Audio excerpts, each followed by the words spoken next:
വരും ദിവസങ്ങളിൽ കേരളത്തിലെ വിവിധ ജില്ലകളിൽ മഞ്ഞ അലർട്ട് പ്രഖ്യാപിച്ച് കേന്ദ്ര കാലാവസ്ഥാ വകുപ്പ്. ഓഗസ്റ്റ് 26-ന് തൃശൂർ, മലപ്പുറം, കോഴിക്കോട്, വയനാട്, കണ്ണൂർ, കാസർഗോഡ് ജില്ലകളിലും 27-ന് എറണാകുളം, തൃശൂർ, മലപ്പുറം, കോഴിക്കോട്, വയനാട്, കണ്ണൂർ, കാസർഗോഡ് ജില്ലകളിലുമാണ് യെല്ലോ അലർട്ട് പ്രഖ്യാപിച്ചിരിക്കുന്നത്. ഒറ്റപ്പെട്ട ശക്തമായ മഴയ്ക്കുള്ള സാധ്യതയാണ് പ്രവചിക്കപ്പെട്ടിരിക്കുന്നത്. കായംകുളം കൃഷ്ണപുരത്ത് 9ാം ക്ലാസ് വിദ്യാർത്ഥിനിയെ മരിച്ച നിലയിൽ കണ്ടെത്തി. കായംകുളം സെന്റ് മേരി സ്കൂളിലെ വിദ്യാർത്ഥിനിയായ ആരാധ്യ 14-നെയാണ് വീട്ടിൽ തൂങ്ങി മരിച്ച നിലയിൽ കണ്ടെത്തിയത്. കാസർഗോഡ് ദേലമ്പാടിയിൽ യുവതിയെ ഭർത്താവ് മുത്തലാഖ് ചൊല്ലിയതായി പരാതി. യുവതിയുടെ പരാതിയിൽ കർണാടക ഈശ്വരമംഗല സ്വദേശി ഇബ്രാഹിം ബാദുഷാക്കെതിരെ ആദൂർ പോലീസ് കേസെടുത്തു. ഭർത്താവ് സ്ത്രീധനത്തിന്റെ പേരിലടക്കം നിരന്തരം മർദ്ദിക്കുന്നതായി യുവതി പറഞ്ഞു. മുത്തലാഖിനെതിരെ നിയമനടപടിയുമായി മുന്നോട്ടു പോകുമെന്നാണ് യുവതിയുടെ നിലപാട്. തോട്ടപ്പള്ളിയിലെ 62-കാരിയുടെ കൊലപാതകത്തിൽ കഴിഞ്ഞ ദിവസം പിടികൂടിയ ആൾ നിരപരാധിയെന്ന് പോലീസ് പറഞ്ഞു. സ്ത്രീയെ കൊലപ്പെടുത്തിയ ദമ്പതിമാരെ പോലീസ് കസ്റ്റഡിയിലെടുത്തു. തൃക്കുന്നപ്പുഴ പതിയാങ്കര സ്വദേശികളായ സൈനുലാബിദ് എന്നിവരെയാണ് ശനിയാഴ്ച പോലീസ് കസ്റ്റഡിയിലെടുത്തത്. കേരളത്തിൽ ഭരണം പിടിക്കുമെന്ന അമിത് ഷായുടെ പ്രഖ്യാപനത്തെ കരുതിയിരിക്കണമെന്ന് മുഖ്യമന്ത്രി പിണറായി വിജയൻ പറഞ്ഞു. അധികാരത്തിലെത്താൻ BJP എല്ലാ കുൽസിത മാർഗങ്ങളും സ്വീകരിക്കുമെന്നും അവർക്ക് ചെയ്യുന്ന ഓരോ വോട്ടും കേരള തനിമ നശിപ്പിക്കുമെന്നുമാണ് മുഖ്യമന്ത്രിയുടെ മുന്നറിയിപ്പ്. കഴിഞ്ഞ ദിവസം കേരളത്തിലെത്തിയ അമിത് ഷാ നടത്തിയ പ്രഖ്യാപനങ്ങൾക്കാണ് മുഖ്യമന്ത്രിയുടെ മറുപടി. തദ്ദേശ തെരഞ്ഞെടുപ്പിൽ 25% വോട്ടും നിയമസഭാ തെരഞ്ഞെടുപ്പിൽ അധികാരവുമെന്നായിരുന്നു അമിത് ഷായുടെ പ്രഖ്യാപനം. ക്ഷേത്രങ്ങളും ക്ഷേത്ര പരിസരങ്ങളും ഏതെങ്കിലും രാഷ്ട്രീയ പാർട്ടികളുടെ പ്രചാരണ പരിപാടികൾക്കായി ഉപയോഗിക്കുന്നില്ലെന്ന് ദേവസ്വം ബോർഡുകൾ ഉറപ്പുവരുത്തണമെന്ന് ഹൈക്കോടതി നിർദ്ദേശം നൽകി. തിരുവിതാംകൂർ, കൊച്ചിൻ, മലബാർ ദേവസ്വം ബോർഡുകൾക്കാണ് ഇക്കാര്യത്തിൽ നിർദ്ദേശം നൽകിയിരിക്കുന്നത്. പാലക്കാട് MLA രാഹുൽ മാങ്കൂട്ടത്തിന് ഫോൺ സംഭാഷണത്തിലൂടെ ഗർഭഛിദ്രം നടത്താൻ നിർബന്ധിക്കുന്നതിന്റെ കൂടുതൽ ഭാഗങ്ങൾ പുറത്തുവന്നു. ഗർഭഛിദ്രത്തെ എതിർത്ത് സംസാരിക്കുന്ന യുവതിയോട് രാഹുൽ വളരെ മോശമായി സംസാരിച്ചതും അസഭ്യം പറയുന്നതും പുറത്തുവന്ന ഫോൺ സംഭാഷണത്തിലുണ്ട്. യുവതിയെ കാണണം എന്ന് ഫോൺ കോളിൽ രാഹുൽ ആവശ്യപ്പെടുന്നുണ്ട്. എന്നാൽ എന്തിനാണ് കാണുന്നത്, കൊല്ലാനാണോ എന്ന് യുവതി തിരിച്ചപ്പോൾ കൊല്ലാനാണെങ്കിൽ സെക്കൻഡുകൾ മതിയെന്നാണ് രാഹുൽ യുവതിയോട് പറയുന്നത്. യുവതിയെ ഗർഭഛിദ്രത്തിന് വേണ്ടി നിർബന്ധിക്കുന്നതിന്റെ കൂടുതൽ ഫോൺ സംഭാഷണം പുറത്തുവന്നതോടെ രാഹുൽ മാങ്കൂട്ടത്തിനെതിരെ പരാതി. പാലക്കാട്ടെ മഹിളാ മോർച്ച നേതാവായ അശ്വതി മണികണ്ഠനാണ് രാഹുലിനെതിരെ പരാതി നൽകിയത്. ദേശീയ, സംസ്ഥാന ബാലാവകാശ കമ്മീഷനുകൾ, ജില്ലാ വനിതാ സംരക്ഷണ കേന്ദ്രം എന്നിവിടങ്ങളിലാണ് പരാതി നൽകിയത്. പുറത്തുവന്ന സ്ക്രീൻഷോട്ടുകളും ഫോൺ സംഭാഷണങ്ങളും തെളിവായി കാണിച്ചുകൊണ്ടാണ് പരാതി. മാധ്യമങ്ങളെ ഇന്നലെ കാണുമെന്ന് അറിയിച്ചിരുന്നെങ്കിലും കൂടുതൽ വിശദീകരണത്തിനില്ലെന്ന് വ്യക്തമാക്കി അവസാന നിമിഷം വാർത്താ സമ്മേളനം റദ്ദാക്കി രാഹുൽ മാങ്കൂട്ടത്തിൽ MLA. ആരോപണങ്ങൾക്ക് പിന്നാലെ MLA സ്ഥാനത്ത് നിന്നുള്ള രാജിസമ്മർദ്ദം രൂക്ഷമായതിനെ തുടർന്നായിരുന്നു വാർത്താ സമ്മേളനത്തിന് തീരുമാനം. പുതിയ ശബ്ദരേഖ പുറത്തുവന്നതിനു പിന്നാലെയാണ് രാജിസമ്മർദ്ദം രൂക്ഷമായത്. കൂടുതൽ വിശദീകരണം നൽകാനാണ് വാർത്താ സമ്മേളനം എന്നാണ് രാഹുൽ നേതൃത്വത്തെ അറിയിച്ചത്. രാഹുലിനെതിരെ വിമർശനവുമായി യൂത്ത് കോൺഗ്രസ് എറണാകുളം ജില്ലാ കമ്മിറ്റിയുടെ വാട്സാപ്പ് ഗ്രൂപ്പിൽ ജില്ലാ സെക്രട്ടറിയുടെ ഓഡിയോ സന്ദേശം. തനിക്കറിയാവുന്ന 2 വനിതാ KSU പ്രവർത്തകർക്ക് രാഹുൽ മെസ്സേജ് അയച്ചുവെന്നും അവർ പാർട്ടി പ്രവർത്തനം അവസാനിപ്പിച്ചു പോയെന്നും ജില്ലാ സെക്രട്ടറി പറയുന്നു. തെറ്റിനെ ന്യായീകരിക്കേണ്ട ആവശ്യമില്ല, ന്യായീകരിക്കാൻ നമുക്ക് സമയവുമില്ലെന്നും ജില്ലാ സെക്രട്ടറി ആഷിഖ് കരോട്ടിൽ വിമർശിച്ചു. MLAക്കെതിരെ വ്യാപകമായ ആരോപണങ്ങൾ ഉയരുമ്പോഴും സ്ഥാനം രാജിവെക്കില്ലെന്ന നിലപാടിലാണ് രാഹുൽ. രാഹുലിനെതിരെ ആരോപണവുമായി ആനിരാജ. ഡൽഹിയിലെ പഠനകാലത്തും രാഹുലിനെതിരെ പരാതികൾ ഉയർന്നിരുന്നു എന്നാണ് ആനിരാജ പ്രതികരിച്ചത്. പല പെൺകുട്ടികളെയും സമാനമായ രീതിയിൽ സമീപിച്ചിരുന്നുവെന്നും കോളേജുകളിലെയും സർവകലാശാലകളിലെയും ആക്ടിവിസ്റ്റുകളായ പെൺകുട്ടികളെ സമീപിക്കാൻ ശ്രമിച്ചുവെന്നും വേണ്ട മറുപടി യഥാസമയം കൊടുത്ത് തിരിച്ചയച്ചുവെന്നുമാണ് ആനിരാജ പറഞ്ഞത്. രാഹുൽ മാങ്കൂട്ടത്തിൽ MLA സ്ഥാനം രാജിവെക്കണമെന്ന് BJP സംസ്ഥാന അധ്യക്ഷൻ രാജീവ് ചന്ദ്രശേഖർ ആവശ്യപ്പെട്ടു. ഇത്തരം വിഷയങ്ങൾ കോൺഗ്രസിന്റെ DNA-യിലുള്ളതാണെന്നും ചോദിച്ചു. ശോഷനമല്ലാത്ത MLA വേണമെന്നത് പാലക്കാടിന്റെ അവകാശമാണെന്നും രാഹുൽ മാങ്കൂട്ടത്തിൽ രാജിവെച്ചില്ലെങ്കിൽ BJP ചെയ്യേണ്ടത് ചെയ്യുമെന്നും രാജീവ് ചന്ദ്രശേഖർ ആവശ്യപ്പെട്ടു. രാഹുൽ മാങ്കൂട്ടത്തിൽ MLA സ്ഥാനം രാജിവെക്കണമെന്ന CPM സംസ്ഥാന സെക്രട്ടറി MV ഗോവിന്ദൻ പ്രതികരിച്ചു. രാഹുൽ രാജിവെക്കണമെന്ന ആവശ്യത്തിലേക്ക് കേരളം ഒന്നാകെ എത്തിയിരിക്കുന്നു. പെരുമഴ പോലെയാണ് ആരോപണങ്ങൾ വരുന്നത്. ഇന്നല്ല നാളെ രാജിവെക്കേണ്ടി വരുമെന്നും ഗോവിന്ദൻ പറഞ്ഞു. രാജിയല്ലാതെ വേറെ വഴിയില്ലെന്നും ഷാഫി പറമ്പിൽ, VD സതീശൻ എന്നിവർക്കും ഇതിൽ പങ്കുണ്ടെന്നും ആരോപണങ്ങളല്ല തെളിവുകളാണ് പുറത്തുവന്നതെന്നും MV ഗോവിന്ദൻ പറഞ്ഞു. രാഹുൽ മാങ്കൂട്ടത്തിൽ MLA സ്ഥാനം രാജിവെക്കണമെന്ന് പാലക്കാട്ടെ കോൺഗ്രസ് നേതാക്കളും രംഗത്തെത്തി. രാഹുൽ രാജിവെക്കണമെന്ന് DCC general secretary VK Sreekrishnan Facebook പോസ്റ്റിൽ പ്രതികരിച്ചു. കോൺഗ്രസിന്റെ അന്തസ്സും അഭിമാനവും കാത്തുസൂക്ഷിക്കാൻ രാഹുൽ MLA സ്ഥാനം രാജിവെക്കണമെന്നാണ് VK ശ്രീകൃഷ്ണന്റെ അഭിപ്രായം. സംസ്ഥാനത്ത് ഒരാൾക്ക് കൂടി അമീമിക് മസ്തിഷ്ക ജ്വരം സ്ഥിരീകരിച്ചു. 45 വയസ്സുള്ള വയനാട് ബത്തേരി സ്വദേശിക്കാണ് രോഗം സ്ഥിരീകരിച്ചത്. ഇയാൾ കോഴിക്കോട് മെഡിക്കൽ കോളേജ് ആശുപത്രിയിൽ ചികിത്സയിലാണ്. ഇതോടെ കോഴിക്കോട് ചികിത്സയിൽ കഴിയുന്നവരുടെ എണ്ണം 7 ആയി.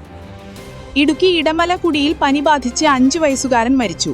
കൂടാലർകുടി സ്വദേശി മൂർത്തി ഉഷ ദമ്പതികളുടെ 5 വയസ്സുള്ള കുഞ്ഞ് കാർത്തിക്കാണ് മരിച്ചത്. അസുഖബാധിതനായ കുട്ടിയെ കിലോമീറ്ററുകൾ ചുമന്നാണ് മാങ്കുളത്തെ ആശുപത്രിയിൽ എത്തിച്ചത്. അവിടെ നിന്നും ആരോഗ്യസ്ഥിതി വഷളായതിനാൽ കുട്ടിയെ അടിമാലിയിലേക്ക് റെഫർ ചെയ്യുകയായിരുന്നു. അടിമാലി താലൂക്ക് ആശുപത്രിയിലെത്തും വരെ കുട്ടി മരണത്തിന്റെ കീഴടങ്ങി. കുഞ്ഞിന്റെ മൃതദേഹം തിരികെ വീട്ടിലേക്ക് കൊണ്ടുപോയതും കാട്ടിലൂടെ ആളുകൾ ചുമന്നാണ്. ക്ഷേമ പെൻഷൻ ഗുണഭോക്താക്കളുടെ വാർഷിക മസ്റ്ററിങ്ങിനുള്ള സമയപരിധി സെപ്റ്റംബർ 10 വരെ നീട്ടിയതായി ധനകാര്യമന്ത്രി KN ബാലഗോപാൽ അറിയിച്ചു. ഞായറാഴ്ച അവസാനിക്കുന്ന സമയപരിധി നീട്ടി നൽകണമെന്ന ആവശ്യം പരിഗണിച്ചാണ് തീരുമാനം. സാമൂഹിക സുരക്ഷ, ക്ഷേമനിധി, പെൻഷൻ ഗുണഭോക്താക്കൾക്ക് സമയപരിധിക്കുള്ളിൽ അക്ഷയ കേന്ദ്രങ്ങൾ വഴി മസ്റ്ററിംഗ് നടത്താനാകും. ബിഗ് ബോസ് സീസൺ 6 ജേതാവ് ജിൻഡോയ്ക്കെതിരെ പാലാരിവട്ടം പോലീസ് എടുത്ത മോഷണ കേസിൽ അറസ്റ്റ് തടഞ്ഞു ഹൈക്കോടതി. ജിൻഡോയുടെ ഉടമസ്ഥതയിലുള്ള ജിൻഡോ ബോഡിക്രാഫ്റ്റ് എന്ന ജിംനേഷ്യത്തിൽ അതിക്രമിച്ചു കയറി 10,000 രൂപയും വിലപ്പെട്ട രേഖകളും മോഷ്ടിച്ചതാണ് നടത്തിപ്പുകാരിയുടെ പരാതി. നേരത്തെ ജിൻഡോയ്ക്കെതിരെ എടുത്ത ലൈംഗിക ആക്രമണ കേസിൽ ഹൈക്കോടതി മുൻകൂർ ജാമ്യം അനുവദിച്ചു. തൈക്കാടുള്ള സ്ത്രീകളുടെയും കുട്ടികളുടെയും ആശുപത്രിയിൽ കഴിഞ്ഞ 3 ദിവസമായി ശുദ്ധജലം മുടങ്ങി രോഗികൾ ദുരിതം അനുഭവിക്കുന്ന സംഭവത്തിൽ ഇടപെട്ട് സംസ്ഥാന മനുഷ്യാവകാശ കമ്മീഷൻ.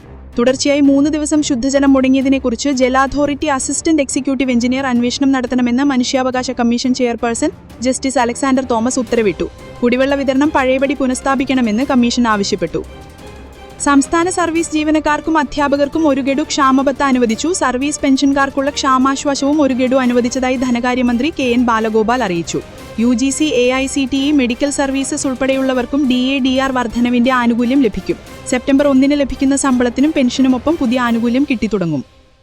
ഗാസയിൽ 5 ലക്ഷം മനുഷ്യർ മരണത്തിലേക്ക് പോകുമ്പോൾ നമുക്ക് വലുത് ഒരു നേതാവിന്റെ രതി ദൗർബല്യങ്ങളാണെന്ന് എഴുത്തുകാരൻ M. മുകുന്ദൻ പറഞ്ഞു. കോഴിക്കോട് നടന്ന പുസ്തക പ്രകാശന ചടങ്ങിൽ സംസാരിക്കുകയായിരുന്നു. 100 കണക്കിന് കുഞ്ഞുങ്ങൾ പട്ടിണി മൂലം മരിച്ചു വീഴുന്നത് നമുക്ക് വിഷയമല്ല, നമുക്കാവശ്യം ചെറിയ ചെറിയ വിവാദങ്ങളാണെന്നും അദ്ദേഹം പറഞ്ഞു. CPM നേതാവ് P. സരിന്റെ ഫോട്ടോ എഡിറ്റ് ചെയ്ത് നടത്തുന്ന വ്യാജ പ്രചരണത്തിനെതിരെ ഡോക്ടർ സൗമ്യ സരിൻ. രാഹുൽ മാങ്കുട്ടത്തിലിനെതിരെ ആരോപണം ഉന്നയിച്ച നടി റിനി ആൻ ജോർജിനൊപ്പം സരിൻ നിൽക്കുന്നതായുള്ള ചിത്രമാണ് എഡിറ്റ് ചെയ്ത് പ്രചരിപ്പിച്ചത്. ഇത്രയും ക്വാളിറ്റി ഇല്ലാത്ത ഒരു തലവെട്ടിയൊട്ടിക്കൽ ഫോട്ടോ ഞാൻ അടുത്ത കാലത്തൊന്നും കണ്ടിട്ടില്ല എന്നാണ് സൗമ്യ സരിൻ കുറിച്ചത്. എറണാകുളം 3 കല്ലിൽ മരിച്ച നിലയിൽ കണ്ടെത്തിയ സ്ത്രീയെ തിരിച്ചറിഞ്ഞു. മരിച്ചത് എറണാകുളം കുറുപ്പുംപടി സ്വദേശി ശാന്തയാണ്. തലയ്ക്ക് പിന്നിലേറ്റ ക്ഷതമാണ് മരണകാരണമെന്ന് പോസ്റ്റ്മോർട്ടത്തിൽ കണ്ടെത്താൻ സാധിച്ചിട്ടുണ്ട്. ശാന്തയുടെ ഒരു സുഹൃത്തിനായി പോലീസ് അന്വേഷണം ഊർജിതകയ്ക്കെത്തി. മോഷണ ശ്രമത്തിന് ശേഷം കൊലപാതകമെന്ന നിഗമനത്തിലാണ് പോലീസ് എത്തിയിരിക്കുന്നത്. ലൈംഗികാരോപണത്തിൽ കുടുങ്ങിയ മുൻ യൂത്ത് കോൺഗ്രസ് പ്രസിഡന്റ് രാഹുൽ മാങ്കൂട്ടത്തിൽ വിളിച്ചു ചേർത്ത പത്രസമ്മേളനം അവസാന നിമിഷം റദ്ദാക്കി. പ്രതിപക്ഷ നേതാവ് VD സതീശൻ ഉൾപ്പെടെയുള്ള കോൺഗ്രസ് നേതൃത്വം മാധ്യമങ്ങളെ കാണരുതെന്ന് നിർദ്ദേശിച്ചതിനെ തുടർന്നാണ് നടപടി. പത്രസമ്മേളനത്തിൽ ഇരയെക്കുറിച്ച് മോശം അഭിപ്രായം രാഹുൽ പറയുകയോ മാധ്യമപ്രവർത്തകരുടെ ചോദ്യങ്ങൾക്ക് മുന്നിൽ ഉത്തരം മുട്ടുകയോ ചെയ്യുമെന്ന ആശങ്ക തിരിച്ചറിഞ്ഞാണ് നേതൃത്വത്തിന്റെ ഇടപെടൽ. ഇരകളെ അപകീർത്തിപ്പെടുത്തി സംസാരിച്ചാൽ രംഗം കൂടുതൽ വഷളാകുമെന്നാണ് കണക്കുകൂട്ടൽ. സതീശൻ ഇക്കാര്യം സൂചിപ്പിച്ച് രാഹുലിനെ നേരിട്ട് ഫോണിൽ വിളിച്ചതായാണ് സൂചന. പത്തനംതിട്ടയിലെ സ്വന്തം വസതിയിൽ ഉച്ചയ്ക്ക് 3:30 ശേഷം പത്രസമ്മേളനം നടത്തുമെന്നായിരുന്നു രാഹുൽ മാങ്കൂട്ടത്തിൽ മാധ്യമങ്ങളെ അറിയിച്ചിരുന്നത്. ഇതനുസരിച്ച് മാധ്യമപ്രവർത്തകരും വീട്ടിലെത്തി. എന്നാൽ 4:30 പിന്നീട് കാണാമെന്ന് മാധ്യമപ്രവർത്തകരെ അറിയിച്ച് രാഹുലിനൊപ്പമുണ്ടായിരുന്ന കോൺഗ്രസ് നേതാക്കൾ വീടിന്റെ വാതിൽ അടയ്ക്കുകയായിരുന്നു. ലൈംഗികാരോപണം വന്നതിന് പിന്നാലെ യൂത്ത് കോൺഗ്രസ് അധ്യക്ഷ പദവി രാജിവെച്ചതായി രാഹുൽ വാർത്താസമ്മേളനം നടത്തിയാണ് പ്രഖ്യാപിച്ചിരുന്നത്. MLA സ്ഥാനം രാജിവെക്കണമെന്ന ആവശ്യം പാർട്ടിയിൽ ഉൾപ്പെടെ മുറുകിയ സാഹചര്യത്തിൽ രാഹുലിന്റെ പത്രസമ്മേളനം ഏറെ ആകാംക്ഷയോടെയായിരുന്നു രാഷ്ട്രീയ കേരളം ഉറ്റുനോക്കിയിരുന്നത്. നെയ്യാറ്റിൻകരയിൽ യുവതിയെ വീട്ടിനുള്ളിൽ മരിച്ച നിലയിൽ കണ്ടെത്തി. ആറ്റിങ്ങൽ പള്ളിക്കൽ സ്വദേശി അഞ്ജലി റാണിയെയാണ് തൂങ്ങി മരിച്ച നിലയിൽ കണ്ടെത്തിയത്. നെയ്യാറ്റിൻകരയിലെ സ്വകാര്യ ആശുപത്രിയിലെ ജീവനക്കാരിയാണ്. വിവാഹിതയായ അഞ്ജലി ജോലി സൗകര്യാർത്ഥം നെയ്യാറ്റിൻകരയിലെ ഒരു വീട്ടിൽ പേയിങ് ഗസ്റ്റായി താമസിച്ചു വരികയായിരുന്നു. സ്ഥാപനത്തിലെ 4 പേരായിരുന്നു ഇവരോടൊപ്പം മുറിയിൽ താമസിച്ചിരുന്നത്. വെള്ളിയാഴ്ച രാത്രി ഡ്യൂട്ടി ആയതിനാൽ അഞ്ജലിക്ക് ശനിയാഴ്ച അവധിയായിരുന്നു. ഒക്കമുണ്ടായിരുന്ന 3 പേരും ഡ്യൂട്ടിക്ക് പോയിരുന്നു. സംഭവ സമയം അഞ്ജലി മാത്രമാണ് താമസ സ്ഥലത്തുണ്ടായിരുന്നത്. ഏറെ നേരമായിട്ടും അഞ്ജലിയെ പുറത്തു കാണാത്തതിനെ തുടർന്നുള്ള അന്വേഷണത്തിലാണ് മുറിയിൽ തൂങ്ങിമരിച്ച നിലയിൽ കണ്ടെത്തിയത്. വിവരമറിഞ്ഞ നെയ്യാറ്റിൻകര പോലീസ് സ്ഥലത്തെത്തി പരിശോധന നടത്തി. മൃതദേഹത്തിന് സമീപത്തു നിന്ന് ഞാൻ പോകുന്നു എന്നെഴുതിയ കുറിപ്പ് പോലീസിന് ലഭിച്ചിട്ടുണ്ട്. അതേസമയം മരണത്തിന് കാരണമെന്താണെന്ന് വ്യക്തമല്ല. സംഭവത്തിൽ പോലീസ് കേസെടുത്ത് അന്വേഷണം ആരംഭിച്ചു. ലൈംഗിക ചൂഷണ ആരോപണങ്ങൾ നേരിടുന്ന രാഹുൽ മാങ്കൂട്ടത്തിൽ ഇന്ന് MLA സ്ഥാനം രാജിവെച്ചേക്കുമെന്ന് സൂചന. കോൺഗ്രസ് നിയമസഭാ കടിക്ക് ഭാഗമായി രാഹുൽ തുടരുന്നതിനോട് ശക്തമായ വിയോജിപ്പുണ്ടെന്ന് പ്രതിപക്ഷ നേതാവ് VD സതീശൻ കേന്ദ്ര സംസ്ഥാന നേതൃത്വങ്ങളെ അറിയിച്ചതായി റിപ്പോർട്ടുകളുണ്ട്. അടൂരിലെ വീട്ടിൽ തുടരുന്ന രാഹുൽ ഇന്ന് തിരുവനന്തപുരത്തേക്ക് തിരിക്കും. ഇന്നലെ പാലക്കാട്ടെ നേതാക്കളുമായി അദ്ദേഹം കൂടിക്കാഴ്ച നടത്തിയിരുന്നു. രാഹുലിന്റെ രാജിയിൽ പാർട്ടിയിൽ സമ്മർദ്ദം തുടരുന്നതിനിടെയാണ് പാലക്കാട്ടെ നേതാക്കളുമായി കൂടിക്കാഴ്ച നടത്തിയത്. നിയമസംവിധാനങ്ങൾക്ക് മുന്നിൽ ഒരു പരാതി പോലും എത്താത്ത സാഹചര്യത്തിൽ തിരക്കിട്ട രാജിയുടെ ആവശ്യമില്ലെന്ന് ഒരു വിഭാഗം പറയുന്നു. KPCC working president Shafi Parambil അക്കാര്യം പരസ്യമാക്കിയതുമായിരുന്നു. കായംകുളത്ത് 9ാം ക്ലാസ് വിദ്യാർത്ഥിനിയെ മരിച്ച നിലയിൽ കണ്ടെത്തി. ആരാധ്യയായാണ് വീട്ടിൽ തൂങ്ങി മരിച്ച നിലയിൽ കണ്ടെത്തിയത്. കായംകുളം കൃഷ്ണപുരത്താണ് സംഭവം. എന്താണ് മരണകാരണമെന്ന് വ്യക്തമല്ല. പോലീസ് സ്ഥലത്തെത്തി ഇൻക്വസ്റ്റ് നടപടികൾ പൂർത്തിയാക്കി. 15 വർഷം പഴക്കമുള്ള വാഹനങ്ങൾ പുതുക്കി രജിസ്റ്റർ ചെയ്യാനുള്ള ചെലവ് ഇരട്ടിയിലധികമാക്കുന്ന ഉത്തരവ് കേരളത്തിൽ ഉടൻ നടപ്പിലാകില്ല എന്ന് സൂചന. കേന്ദ്ര റോഡ് ഗതാഗതം ഹൈവേ മന്ത്രാലയത്തിന്റെ ഉത്തരവ് ഇത് ഏപ്രിലോടെ പ്രാബല്യത്തിലാകേണ്ടതായിരുന്നു. എന്നാൽ കേരള ഹൈക്കോടതിയിലെ കേസ് കാരണം ഇതിലുടൻ കേരളം തീരുമാനമെടുക്കില്ല. കോടതി തീരുമാനം വരെ കാത്തിരിക്കാനാണ് സംസ്ഥാന ഗതാഗത വകുപ്പിന്റെ തീരുമാനം. കേന്ദ്ര ഉത്തരവ് നടപ്പിലാക്കിയാൽ എല്ലാത്തരം വാഹനങ്ങൾക്കും നിരക്ക് വർധനവ് ബാധകമാകും. ഇരുചക്ര വാഹനങ്ങളുടെ പുതുക്കലിന് കേന്ദ്ര നിബന്ധന പ്രകാരം 300 രൂപയ്ക്ക് പകരം 1000 രൂപ നൽകേണ്ടി വരും. കാറുകളുടേത് 600 നിന്നും 5000 വരെയാണ് കരട് വിജ്ഞാപനത്തിൽ പറഞ്ഞിരിക്കുന്നത്. തരംതിരിക്കനുസരിച്ച് വലിയ വാഹനങ്ങളുടെ പുതുക്കൽ ഫീസ് 12000 മുതൽ 18000 വരെയായി ഉയരും. സംസ്ഥാന നികുതികൾ ഇതിനു പുറമെയാവും. ഏപ്രിൽ 1 മുതൽ നിലവിൽ നൽകി വരുന്ന റോഡ് നികുതിയുടെ പകുതി തുക കൂടി അധികം നൽകണം. അതിനോടൊപ്പം കേന്ദ്രത്തിന്റെ പുതിയ പുതുക്കൽ ഫീസും ചേർന്ന് വരും. കേന്ദ്ര മോട്ടോർ വാഹന ചട്ടത്തിലെ 81ാം വകുപ്പ് പ്രകാരം ഫീസ് വർദ്ധിപ്പിച്ചുള്ള ഉത്തരവ് കേന്ദ്ര മന്ത്രാലയം നേരത്തെ ഇറക്കിയിരുന്നു. ഹൈക്കോടതിയിൽ ഇതിനെതിരെ കേസെത്തിയപ്പോൾ മരവിച്ചു. ഇത് കേസ് ഇപ്പോഴും തുടരുകയാണ്. ഇതാണ് ആശ്വാസമായി മാറുന്നത്. ഇപ്പോൾ തന്നെ 15 വർഷം കഴിഞ്ഞ വാഹനങ്ങൾ പുതുക്കുമ്പോഴും വിൽപ്പന നടത്തുമ്പോഴും മോട്ടോർ വാഹന വകുപ്പ് സത്യവാങ്മൂലം വാങ്ങുന്നുണ്ട്. വർധനവ് പ്രാബല്യത്തിലായാൽ ഈ തുക നൽകാൻ ബാധ്യസ്ഥമാണെന്നാണ് നിബന്ധന ചെയ്യുന്നത്. കോടതി സ്റ്റേ ഉള്ളതിനാൽ നിലവിൽ ഈ തുക വാങ്ങിക്കുന്നില്ല. ഉത്തരവ് നീങ്ങിയാൽ വർദ്ധിച്ച തുക നൽകാൻ ബാധ്യസ്ഥമാകും. 15 വർഷത്തിന് ശേഷം 5 വർഷത്തേക്കാണ് സ്വകാര്യ വാഹനങ്ങളുടെ രജിസ്ട്രേഷൻ പുതുക്കുന്നത്. ഇതിന് അനുമതി ലഭിക്കണമെങ്കിൽ അറ്റപ്പണി പണികൾ, പെയിന്റിംഗ് അടക്കം പൂർത്തിയായിരിക്കണം. വാഹനങ്ങളുടെ രജിസ്ട്രേഷൻ പുതുക്കാനും ഫിറ്റ്നസ് സർട്ടിഫിക്കറ്റിനുള്ള നിരക്കും കുത്തനെ ഉയർത്തിയിട്ടുണ്ട്. ഇത് പ്രാബല്യത്തിൽ എന്ന് വരുമെന്നാണ് അനിശ്ചിതത്വം. അതിനിടെ കേസ് വേഗത്തിൽ തീർക്കാൻ കേന്ദ്ര സർക്കാർ ഇടപെടലും നടത്തുമെന്നാണ് സൂചന.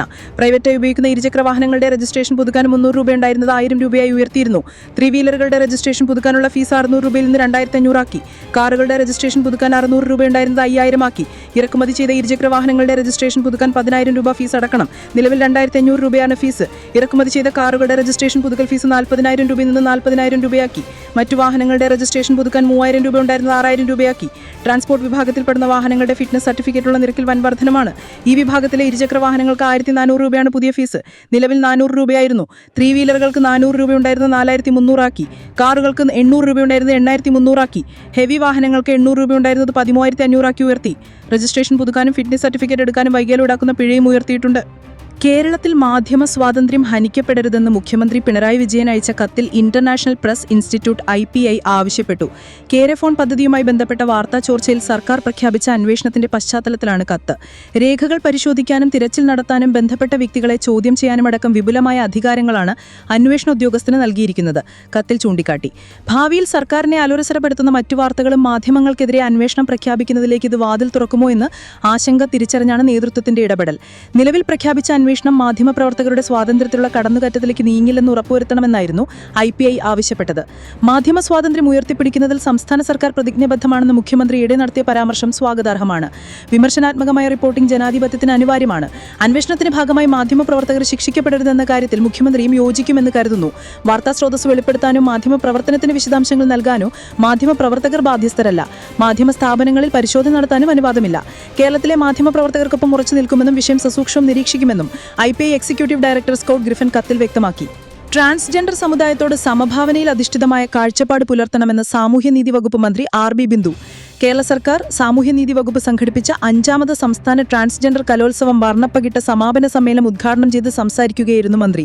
മനുഷ്യരുണ്ടായ കാലം മുതൽ വ്യത്യസ്ത സ്വത്വങ്ങളുണ്ട്. അവയെ ഉൾക്കൊള്ളാൻ സമൂഹത്തിന് സാധിക്കണമെന്നും മന്ത്രി പറഞ്ഞു. മനുഷ്യരോട് സമൂഹത്തിന്റെ നിലപാടും മനോഭാവം മാറണം. അവരുടെ കഴിവുകളെ ഏറ്റവും ഭംഗിയായി ഉപയോഗപ്പെടുത്താൻ സാധിക്കണം. മന്ത്രി ട്രാൻസ് സഹോദരങ്ങൾക്കായി ഒട്ടേറെ പദ്ധതികൾ നടപ്പിലാക്കുന്നുണ്ടെന്നും മന്ത്രി പറഞ്ഞു. സധൂരൻ കോളവണ്ണ നൽകിയ പരിപാടിയിൽ തുരുങ്ങുന്നു. തമിഴ്നാട് കലപിച്ച സദൻഷി നേതവിൽ കലാപ്രതിഭകളും മികച്ച പ്രകടനം മുട്ടുവെച്ചു. മന്ത്രി ദോഗത് ബന്ധു വോലി തിരുകുമ്പന്നദിക്ക മേയർ സംഘ ഹിബിൻ വിൽസു സാംജു നിധി വാഗൻ ഡാക്ടർ അരണ നിധിദ്രികൾ ജില്ലാ ട്രാൻസ്ജെൻഡർ ബാർ സദൈദിന അനാമിക സാംസ്തിക് ഗോൾ കോർഡിനേറ്റർ ഫസീൽ അഹമ്മദ് സാംജി നിധി വകുപ്പ് അസിസ്റ്റന്റ് ഡയറക്ടർ ഷീബ മുംതാസ് തുടങ്ങിയവർ പങ്കെടുത്തു.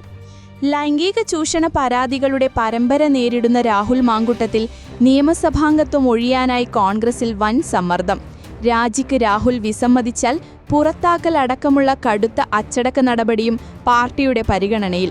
കോൺഗ്രസ് നിയമസഭാ കക്ഷിയുടെ ഭാഗമായി രാഹുൽ തുടരുന്നതിനോട് ശക്തമായ വിയോജിപ്പുണ്ടെന്ന് പ്രതിപക്ഷ നേതാവ് VD സതീശൻ കേന്ദ്ര സംസ്ഥാന നേതൃത്വങ്ങളെ അറിയിച്ചു. AICC ജനറൽ സെക്രട്ടറിമാരായ KC വേണുഗോപാലും ദീപാദാസ് മുൻഷിയും പ്രധാന നേതാക്കളുമായി ആശയവിനിമയം തുടങ്ങി.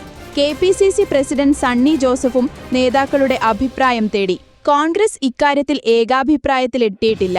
നിയമ സംവിധാനങ്ങൾക്ക് മുന്നിൽ ഒരു പരാതി പോലും എത്താത്ത സാഹചര്യത്തിൽ തിരക്കിട്ട രാജിയുടെ ആവശ്യമില്ലെന്ന രാഹുലിന്റെ വാദത്തെ പിന്തുണയ്ക്കുന്നവർ പാർട്ടിയിലുണ്ട്. KPCC working president Shafi Parambil അക്കാര്യം പരസ്യമാക്കി. ആരോപണങ്ങൾ ഉണ്ടായപ്പോൾ യൂത്ത് കോൺഗ്രസ് അധ്യക്ഷസ്ഥാനം ഒഴിയാൻ പാർട്ടിയും രാഹുലും ഉടനടി എടുത്ത തീരുമാനമാണ് ഇവർ ചൂണ്ടിക്കാണിക്കുന്നത്. എന്നാൽ അതിനുശേഷം പുറത്തുവന്ന ശബ്ദരേഖകളും ചാറ്റുകളും കോൺഗ്രസിനുണ്ടാക്കുന്ന വലിയ ക്ഷതം ചൂണ്ടിക്കാണിയാണ് സതീശൻ ഉറച്ച നിലപാടിലേക്ക് നീങ്ങിയത്. രാഹുലിനെതിരെ വിട്ടുവീഴ്ചയില്ലാത്ത നടപടിയുണ്ടാകുമെന്ന് കൊച്ചിയിൽ പ്രഖ്യാപിച്ച സതീശൻ തന്റെ നിലപാട് പരസ്യമാക്കി. രാജി വേണമെന്ന അഭിപ്രായം വെള്ളിയാഴ്ച വരെ സണ്ണി ജോസഫിനുണ്ടായിരുന്നില്ല. ഇന്നലെ പുറത്തുവന്ന തികച്ചും സ്ത്രീവിരുദ്ധമായ സംഭാഷണം അദ്ദേഹത്തെയും സമ്മർദ്ദത്തിലാക്കി.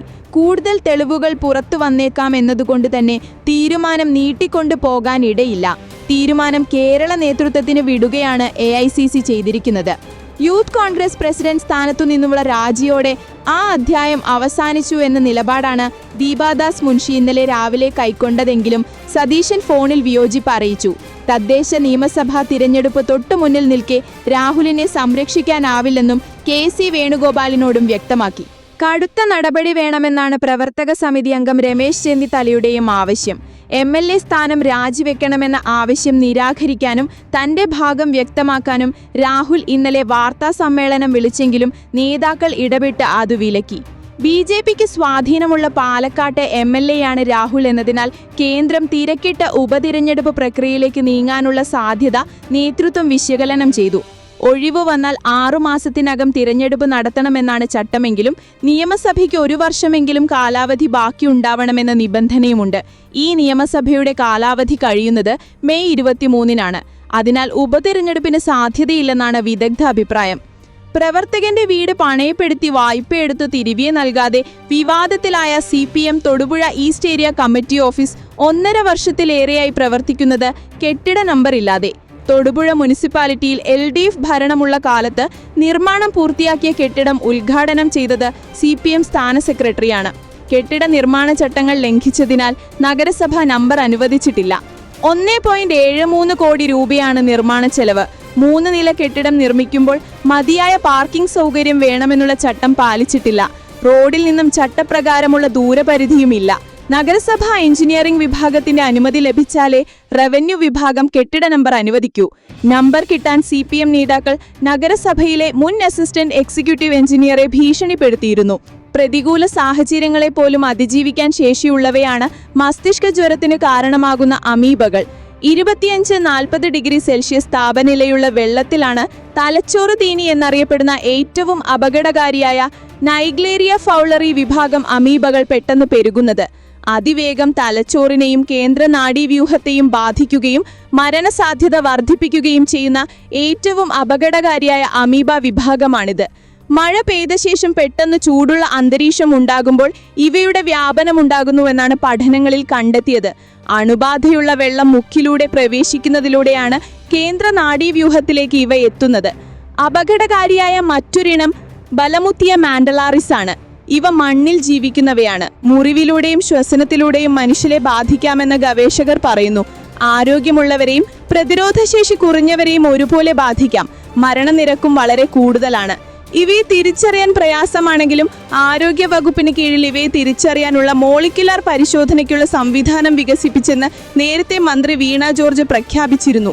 ചൂട്, ക്ലോറിൻ, അൾട്രാവയലറ്റ് വികിരണം എന്നിവയെ പ്രതിരോധിക്കാനും പരിസരത്ത് ദീർഘകാലം നിലനിൽക്കാനുമുള്ള ശേഷിയുള്ള ഇവ ആവർത്തിച്ച് രോഗവ്യാപനം ഉണ്ടാക്കാൻ സാധ്യതയുണ്ട്. മണ്ണ്, വായു, ജലം എന്നിവയിൽ ധാരാളമായി കാണപ്പെടുന്നവയാണ് അഗന്തമീബ സ്പീഷീസ്. കണ്ണിനെയും തലച്ചോറിനെയും സാരമായി ബാധിക്കുന്നവയാണ്. പ്രതികൂല സാഹചര്യങ്ങളെയും അണുനാശിനികളെയും അതിജീവിക്കാൻ ഇവയ്ക്കാകും. വെർമാമീബ വെർമിഫോമിസ് എന്ന ഇനം മണ്ണിലും ജലത്തിലും വ്യാപകമായി കാണുന്നവയാണ്. ഇവ അപൂർവമായി മാത്രമേ മസ്തിഷ്ക ജ്വരത്തിന് കാരണമാകാറുള്ളൂ.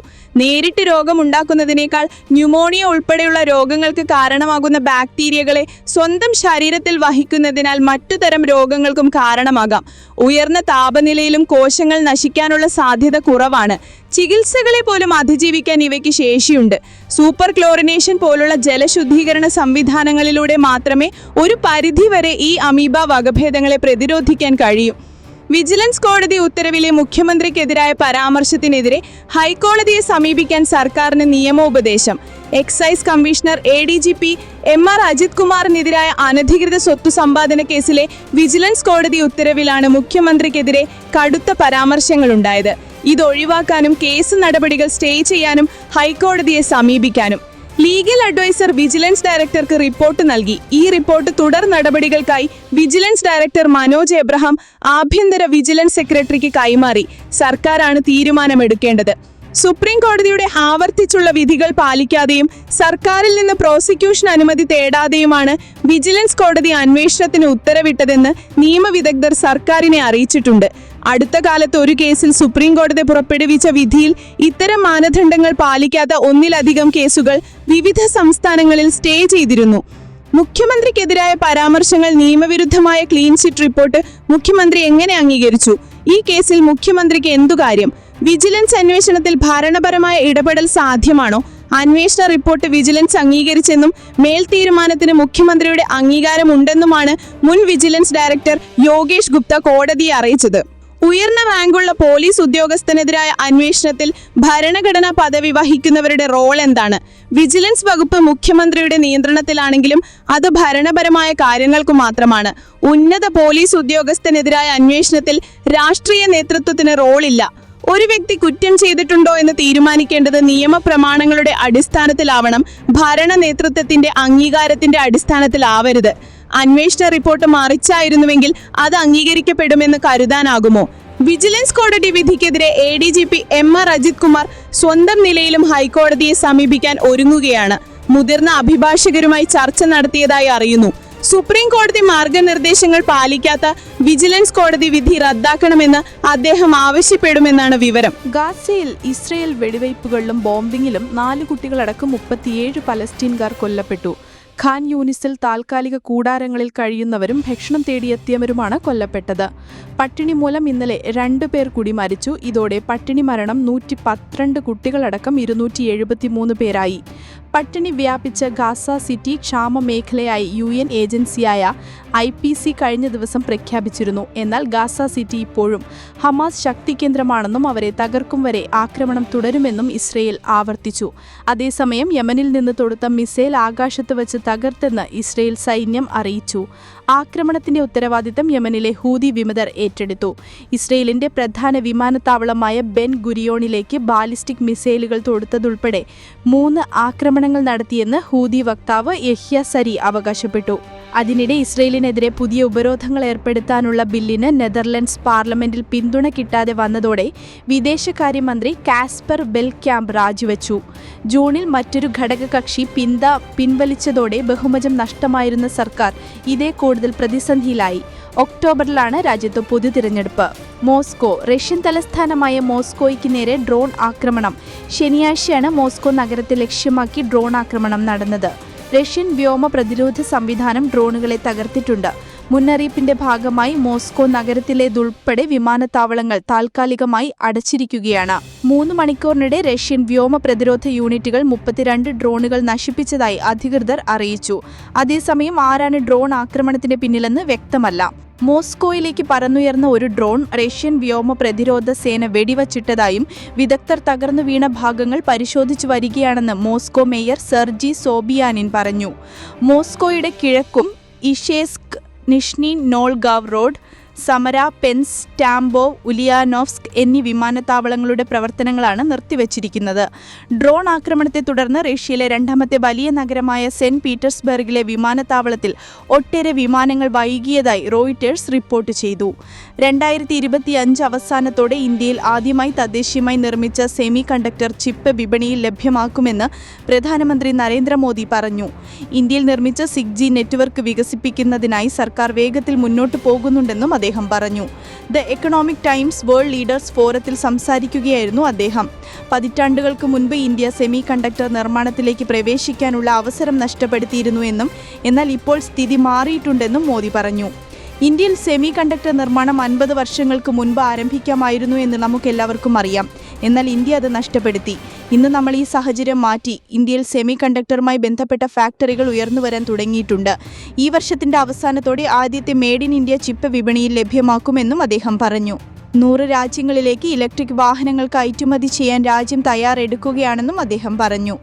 പാകിസ്ഥാനുമായി അടുക്കുന്ന യു.എസിന് മറുപടിയുമായി വിദേശകാര്യമന്ത്രി എസ് ജയശങ്കർ യു.എസ് പാകിസ്ഥാന്റെ പൂർവ്വകാല ചരിത്രം മറക്കുകയാണെന്നും ലോകത്തിലെ ഏറ്റവും വലിയ ഭീകരനായ ഒസാമ ബിൻ ലാദനെ 2011 പിടികൂടിയത് പാകിസ്ഥാനിലെ സൈനിക പട്ടണമായ അബോട്ടാബാദിൽ നിന്നാണെന്നും ജയശങ്കർ ഓർമ്മിപ്പിച്ചു.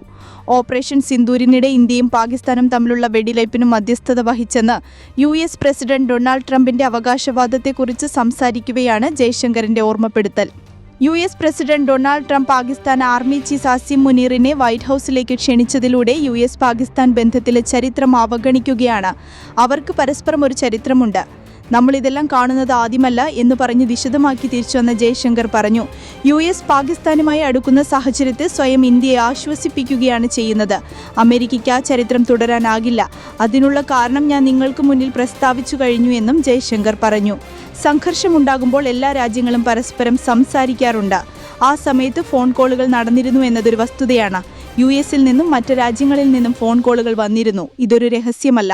എനിക്ക് വന്ന മിക്കവാറും എല്ലാ ഫോൺ കോളുകളും യു.എസ് ഫോൺ കോളുകൾ ഉൾപ്പെടെ എൻ്റെ എക്സ് അക്കൗണ്ടിലൂടെ പുറത്തുവിട്ടിരുന്നു.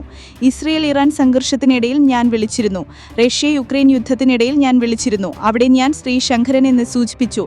അദ്ദേഹം നേരിട്ട് അന്വേഷിക്കട്ടെ. എന്തിനു വേണ്ടിയാണ് ഞാൻ പറഞ്ഞത്? തനിച്ചു താമസിച്ചിരുന്ന സ്ത്രീയെ കൊലപ്പെടുത്തിയ കേസിലെ പ്രതി സൈനുൽ അബ്ദീനും ഭാര്യ അനീഷയും പോലീസിന്റെ വലയിലായത് മോഷ്ടിച്ച മൊബൈൽ ഫോണിലെ സിം കാർഡ് മാറ്റി മറ്റൊന്ന് ഇടുന്നതിനിടെ കാണാതായ ഫോൺ നേരത്തെ അറസ്റ്റിലായ അബൂബക്കർ തട്ടി നശിപ്പിച്ചു എന്നായിരുന്നു അതുവരെ പോലീസിന്റെ നിഗമനം.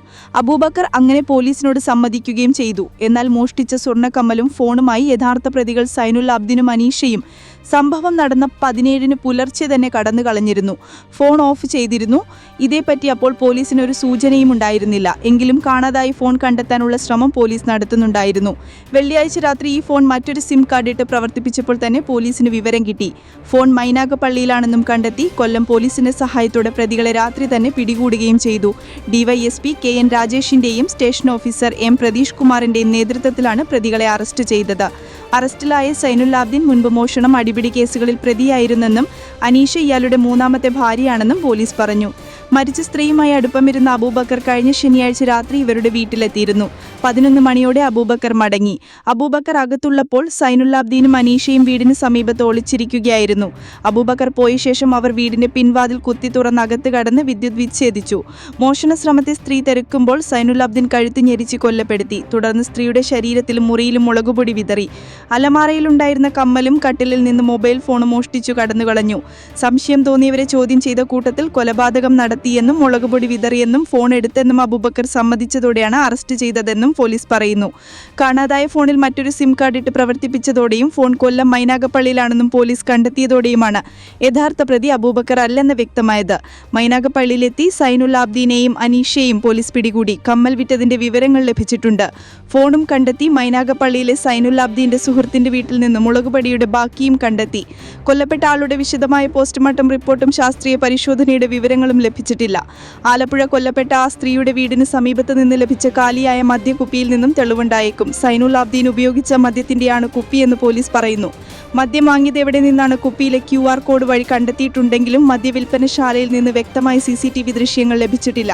കഴിഞ്ഞ ശനിയാഴ്ച വൈകിട്ടാണ് മദ്യം വാങ്ങിയതെന്നാണ് പോലീസ് കണ്ടെത്തിയത്. വൈകിട്ട് 5 മുതൽ രാത്രി 9 മണിക്കിടയിൽ ഈ മദ്യവിൽപ്പനശാലയിൽ 72 ബില്ലുകൾ അടിച്ചിട്ടുണ്ട്. ആ സമയത്ത് മദ്യം വാങ്ങിയവരുടെ ദൃശ്യങ്ങളാണ് പരിശോധിച്ചത്. പ്രതി ലഭിച്ച താമസം വന്നതിനാൽ പ്രതികളുടെ ദൃശ്യങ്ങൾ കണ്ടെത്തുന്നത് വിഷമമാണ്. 30 ദിവസത്തിലേറെ തടവിൽ കഴിയുന്ന മന്ത്രിമാരെയും മുഖ്യമന്ത്രിമാരെയും പുറത്താക്കാനുള്ള ബില്ലിൽ നിന്ന് തനിക്ക് ഇളവു നേടാനുള്ള അവസരം പ്രധാനമന്ത്രി നരേന്ദ്രമോദി നിഷേധിച്ചെന്ന് കേന്ദ്രമന്ത്രി കിരൺ റിജിജു.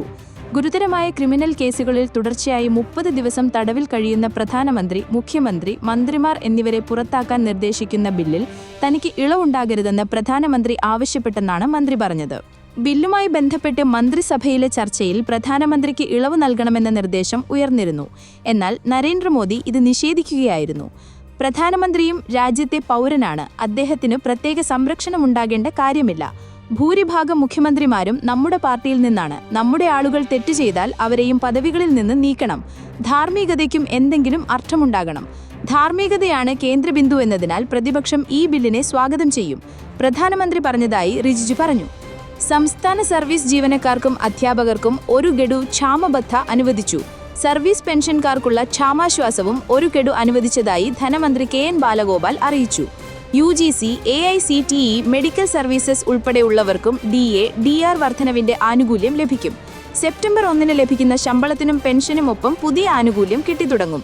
ഇതുവഴി സർക്കാരിന്റെ വാർഷിക ചെലവിൽ ഏകദേശം 2000 കോടി രൂപയുടെ വർധനവുണ്ടാകും. ജീവനക്കാരോടും പെൻഷൻകാരോടും പ്രതിജ്ഞാബദ്ധമായ നിലപാടാണ് സർക്കാർ സ്വീകരിക്കുന്നതെന്ന് ധനമന്ത്രി പറഞ്ഞു. ഈ വർഷം രണ്ടാമത്തെ ഗഡു DA, DR ആണ് ഇപ്പോൾ അനുവദിച്ചത്. കഴിഞ്ഞ വർഷവും 2 ഗഡു അനുവദിച്ചിരുന്നു. DA ഉൾപ്പെടെ ആനുകൂല്യങ്ങൾ 2021-2022 സാമ്പത്തിക വർഷത്തിന്റെ തുടക്കത്തിൽ തന്നെ പണമായും നൽകിയിരുന്നു. Reliance communications promoter director Anil അംബാനിയുടെ വീടുകളിലും സ്ഥാപനങ്ങളിലും CBI റെയ്ഡ്. ബാങ്കു തട്ടിപ്പുമായി ബന്ധപ്പെട്ടായിരുന്നു പരിശോധനയെന്ന് CBI വൃത്തങ്ങൾ അറിയിച്ചു. അനിൽ അംബാനിയുടെ മുംബൈയിലെ വസതിയടക്കം റിലയൻസ് കമ്മ്യൂണിക്കേഷനുമായി ബന്ധമുള്ള 6 ഇടങ്ങളിലായിരുന്നു പരിശോധന. സ്റ്റേറ്റ് ബാങ്ക് ഓഫ് ഇന്ത്യക്ക് 2000 കോടി രൂപയുടെ നഷ്ടമുണ്ടാക്കിയതിന് റിലയൻസ് കമ്മ്യൂണിക്കേഷനെതിരെ CBI കേസ് രജിസ്റ്റർ ചെയ്തിട്ടുണ്ട്. ജൂലൈ 13 അനിൽ അംബാനിയെയും റിലയൻസ് കമ്മ്യൂണിക്കേഷനെയും SBI തട്ടിപ്പ് വിഭാഗത്തിൽപ്പെടുത്തി. തുടർന്ന് ജൂൺ 24 റിസർവ് ബാങ്കിന് റിപ്പോർട്ട് കൈമാറി.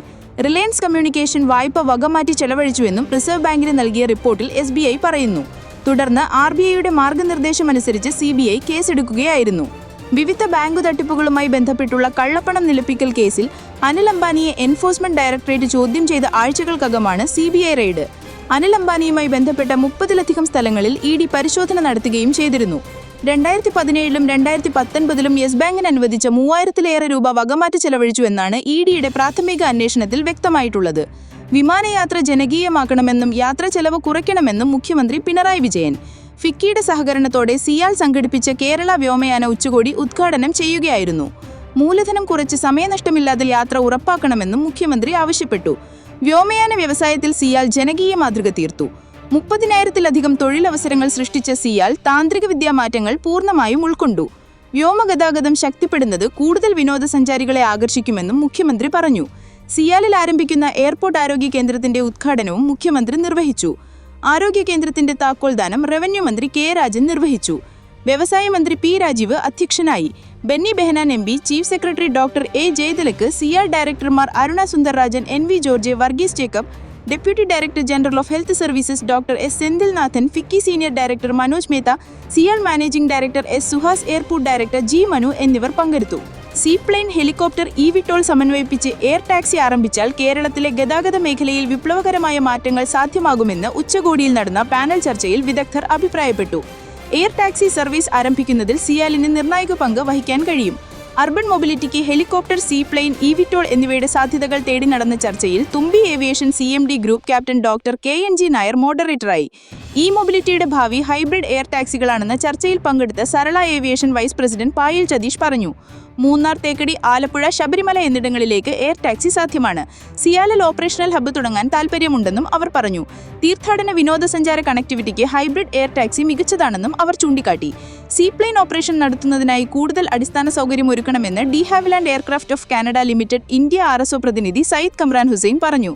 റോഡുകൾക്കായി അടിസ്ഥാന സൗകര്യം ലഭ്യമല്ലാത്ത സ്ഥലങ്ങളിൽ സീപ്ലെയിൻ അനുയോജ്യമാണെന്നും ചിപ്സൺ CMD സുനിൽ നാരായൺ അഭിപ്രായപ്പെട്ടു. ഹെലികോപ്റ്റർ ഓപ്പറേഷനായി കൂടുതൽ ഹെലിപാഡുകൾ ആവശ്യമാണ്.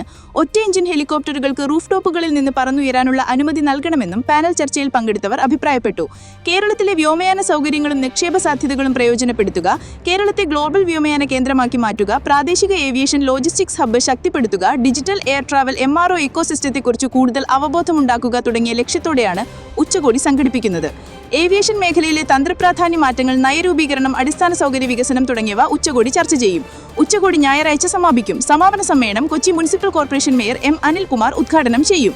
അനധികൃത വാതുവയ്പ റാക്കറ്റുകളുമായി ബന്ധപ്പെട്ട് കർണാടകത്തിലെ കോൺഗ്രസ് MLA KC വീരേന്ദ്ര പപ്പി അറസ്റ്റിലായ സംഭവത്തിൽ തെളിഞ്ഞത് രാജ്യാന്തര വാതുവയ്പ റാക്കറ്റിനെ കുറിച്ചുള്ള വിവരങ്ങളെന്ന് എൻഫോഴ്സ്മെന്റ് ഡയറക്ടറേറ്റ് ED ഉദ്യോഗസ്ഥർ പറഞ്ഞു. രാജ്യവ്യാപിയായി 2 ദിവസം കൊണ്ട് നടത്തിയ പരിശോധനയിൽ സിക്കിമിൽ നിന്നാണ് പപ്പി അറസ്റ്റിലായത്. ചിത്രദുർഗ മണ്ഡലത്തിൽ നിന്നുള്ള MLA ആണ് വീരേന്ദ്ര. വീരേന്ദ്രയുടെ വസതികളിലും സ്ഥാപനങ്ങളിലും പരിശോധനയിൽ 12 കോടി രൂപയും 1 കോടി മൂല്യമുള്ള വിദേശ കറൻസിയും 6 കോടി രൂപ വിലയുള്ള ആഭരണങ്ങളും 10 കിലോഗ്രാം വരുന്ന വെള്ളി വസ്തുക്കളും 4 വാഹനങ്ങളും പിടിച്ചെടുത്തു. സിക്കിം, കർണാടക, രാജസ്ഥാൻ, മഹാരാഷ്ട്ര, ഗോവ എന്നിവിടങ്ങളിൽ ഉൾപ്പെടെ ഓഗസ്റ്റ് 22, 23 തീയതികളിലായിരുന്നു പരിശോധന. പപ്പീസ് കസീനോ ഗോൾഡ്, ഓഷൻ സിവേഴ്സ് Casino, Puppy's Casino Pride, Ocean 7 Casino, Big Daddy Casino തുടങ്ങി ഗോവയിലെ 5 കസീനോകളെ കേന്ദ്രീകരിച്ചായിരുന്നു പ്രധാനമായും പരിശോധന. രാജ്യാന്തര തലത്തിലുള്ള കസീനോകളും ദുബൈയിലെ വാതുവയ്പ് കേന്ദ്രങ്ങളും ഉൾപ്പെടുന്ന അനധികൃത വാതുവയ്പ് ശൃംഖലയെക്കുറിച്ചുള്ള വിവരങ്ങൾ പരിശോധനയിൽ വെളിപ്പെട്ടതായി ED ഉദ്യോഗസ്ഥർ പറഞ്ഞു. കിങ് 576, രാജ 576 എന്നീ പേരുകളിലുള്ള 2 വാതുവയ്പ് വെബ്സൈറ്റുകൾ വീരേന്ദ്രൻ നടത്തിയിരുന്നു. ഇദ്ദേഹത്തിന്റെ സഹോദരൻ നാഗരാജന് ദുബായിൽ ഗെയിമിംഗ് കോൾ സെന്റർ രംഗത്ത് പ്രവർത്തിക്കുന്ന 3 സ്ഥാപനങ്ങളുമുണ്ട്. നാഗരാജനെ ഇഡി ചോദ്യം ചെയ്യാൻ കസ്റ്റഡിയിലെടുത്തിട്ടുണ്ട്. യൂത്ത് കോൺഗ്രസ് സംസ്ഥാന പ്രസിഡന്റ് സ്ഥാനമൊഴിഞ്ഞെങ്കിലും യൂത്ത് കോൺഗ്രസിൽ നിന്ന് തന്നെ രാഹുൽ മാങ്കൂട്ടത്തിനെതിരെ ആരോപണങ്ങൾ ഉയരുന്നുണ്ട്. എറണാകുളം ജില്ലയിലെ യൂത്ത് കോൺഗ്രസ് ഭാരവാഹികളുടെ വാട്സ്ആപ്പ് ഗ്രൂപ്പിൽ രാഹുലിന്റെ പെരുമാറ്റ ദൂഷ്യം മൂലം 2 പെൺകുട്ടികൾ KSU വിട്ട് രാജകീയ പ്രവർത്തനം അവസാനിപ്പിച്ചതായും ജില്ലാ സെക്രട്ടറിമാരിൽ ഒരാൾ സന്ദേശം അയച്ചു. നാണം കിട്ടവന്മാരെ ചുമക്കേണ്ട ആവശ്യം എന്തെന്ന് ചോദിച്ച് ജില്ലാ വൈസ് പ്രസിഡന്റ് ഇടപെട്ടതോടെ അനുകൂലിച്ചും പ്രതികൂലിച്ചും പ്രതികരണങ്ങൾ ഉണ്ടായി. ഗ്രൂപ്പിൽ അംഗമായിരുന്ന രാഹുലിനെ ഒഴിവാക്കിയ ശേഷമാണ് ജില്ലാ സെക്രട്ടറി ശബ്ദ സന്ദേശം അയച്ചത്. എന്നാൽ ഗ്രൂപ്പിൽ ചർച്ച ചോർന്നതോടെ അതേ ചൊല്ലിയായി തർക്കം. ഇതിനിടെ സന്ദേശം ഡിലീറ്റായി. തർക്കം രൂക്ഷമായതോടെ ഗ്രൂപ്പ് അഡ്മിൻ ഒള്ളിയാക്കി ജില്ലാ നേതൃത്വം തലയൂരി. ഇടുക്കി ഇടമലക്കുടിയിൽ കടുത്ത പനിയും വയറിളക്കവും ബാധിച്ച് 5 വയസ്സുകാരൻ മരിച്ചു. കൂടിലാർകുടി സെറ്റിൽമെന്റിൽ മൂർത്തിയുടെയും ഉഷയുടെയും മകൻ കാർത്തിക്കാണ് മരിച്ചത്. ഏതാനും ദിവസങ്ങളായി കടുത്ത പനിയും വയറിളക്കവും ബാധിച്ച് അവശനായ കുട്ടിയെ മഞ്ചലിൽ ചുമന്നാണ് ആനക്കുളത്തെത്തിച്ചത്. ആനക്കുളത്ത് നിന്നും വാഹനത്തിൽ ശനിയാഴ്ച വൈകിട്ടോടെ അടിമാലി താലൂക്ക് ആശുപത്രിയിൽ എത്തിച്ചെങ്കിലും മരിച്ചു. ഇടുക്കി മെഡിക്കൽ കോളേജിൽ പോസ്റ്റ്മോർട്ടം നടത്തിയ ശേഷം മൃതദേഹം ബന്ധുക്കൾക്ക് വിട്ടുകൊടുത്തു. ദമ്പതികളുടെ 4 മക്കളിൽ 3ാമത്തെയാണ് മരിച്ച കാർത്തിക്. മഴ പെയ്തതിനു പിന്നാലെ റോഡ് ഗതാഗത യോഗ്യമല്ലതായെന്ന് നാട്ടുകാർ പറയുന്നു. ഇടമലക്കുടിയിലേക്ക് വാഹനം സഞ്ചരിക്കാൻ കഴിയുന്ന വഴി സൗകര്യമില്ലാത്തതിനാൽ 13 കിലോമീറ്റർ ചുമന്നാണ് മൃതദേഹം സംസ്കരിക്കാനായി കൂടലാർകുടിയിലേക്ക് എത്തിച്ചത്.